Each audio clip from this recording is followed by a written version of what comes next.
మీ పాపకు 21 సంవత్సరాలు ఉన్నప్పుడు మ్యారేజ్ జరిగింది, ఒక బాబు పుట్టాడు, తర్వాత ఇంకొక డెలివరీ అయింది అంతే కదండి. ఇప్పుడు ఇప్పుడు రెండో డెలివరీ అయినాక ఎంతకాలంగా వీళ్ళు వేరుగా ఉంటున్నారండి భర్తతో?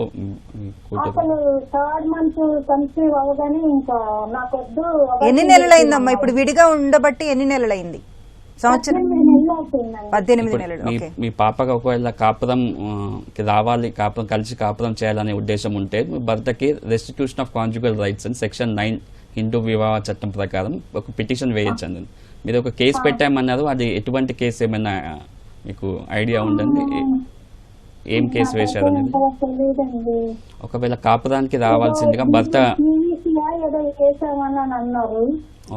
సో డీవీసీ వేసేది అంటున్నారు కాబట్టి ఆ డీవీసీలోనే మెయింటెనెన్స్ గ్రాంట్ చేయమని చెప్పి ఒక పిటిషన్ వేసుకోవచ్చండి. దాంట్లో పిటిషన్ తనతో పాటు పిల్లలు కూడా వాళ్ళ భరణం కోసం పిటిషన్ వేసుకునే అవకాశం ఉంటుంది. కోర్టు వారికి వీరు 18 నెలలుగా ఎటువంటి కారణం లేకుండా తనకు నెగ్లెక్ట్ చేస్తున్నాడని చెప్పి చూపించగలిగితే భరణం పొందే అవకాశం ఉంటుందండి డీవీసీలో. మళ్ళీ ఒక విషయం, మ్యారేజ్ చేసుకున్నాడని తెలుస్తుంది.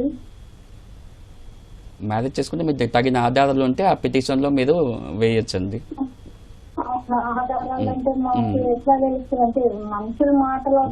మీ కూతురికి డైవర్స్ ఇవ్వకుండా ఇంకో వివాహం చేసుకుని ఉంటే అది మళ్ళీ బైగమి కిందికి వస్తుందండి.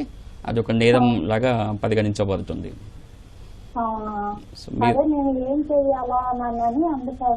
మెయింటెనెన్స్ గురించి సెక్షన్ 125 పార్ట్ సిఆర్పిసిలో కానీ 144 బిఎన్ఎస్ఎస్లో కానీ, అదేవిధంగా ఇప్పుడు డీవీసీ కేసు పెండింగ్ ఉంటున్నారు కాబట్టి అందులో కూడా మీరు పిటిషన్ వేసి భరణం పొందే అవకాశం ఉంటుంది మీ కూతురికి, అదేవిధంగా పిల్లలకు కూడా.